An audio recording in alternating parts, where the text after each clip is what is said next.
options are available to these later life clients by way of accessing funds within their own house, within their own home at the moment? Okay, so there's, dare I say, a number of different options. Standard mortgages can be used.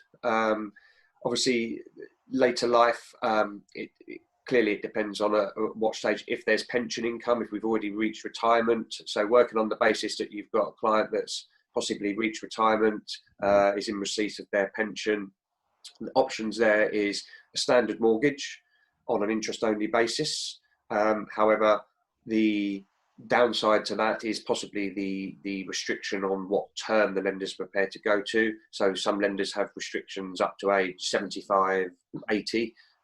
So obviously if somebody's already retired, it may be that is a very short term and therefore not the most ideal solution.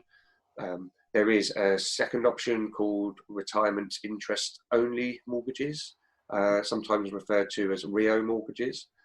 This is effectively viewed as a lifetime mortgage. It is an interest only mortgage, the same as a standard mortgage. It is underwritten and affordability is assessed, again, in a similar way to a standard mortgage. The only difference is that it does not have an end term to it.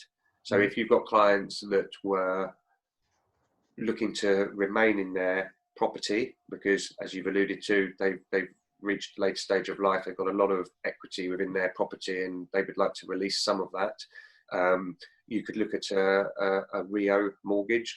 As I say, that effectively has no end term, so you could pay the monthly interest, and then when the client dies or wants to go into long-term care, or if they had a change in circumstance that meant they needed to sell the property, then that could be utilised.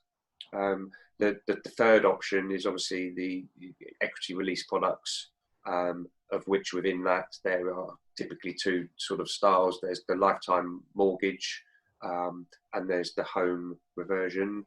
The lifetime mortgage, similar to the retirement interest only mortgage that I mentioned a moment ago, except that you do have the ability on that to not make the monthly repayments and have the interest rolled up.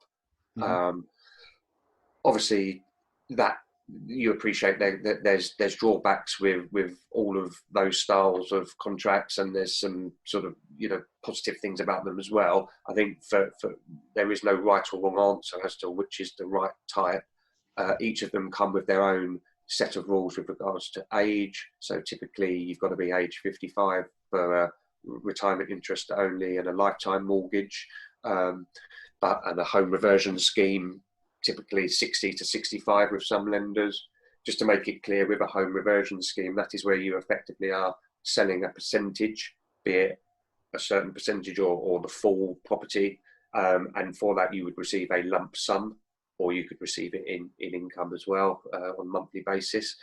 And then obviously when you died or went into long-term care, the part that you had sold would obviously go to the home reversion company. Obviously, they can have an impact on what estate you're leaving. So a lot of it would come down to whether a client is in a position to maintain that monthly commitment if they did want to borrow funds or release some of the equity. If they can maintain that monthly payment by way of income that they're in receipt of from pensions, etc., then, as I say, it may be that the retirement interest only or the standard mortgage is the more suitable option. I think in all of those scenarios, it's very important to obviously get independent advice, because there is no one product that's right for all. It very much is an individual answer for each client.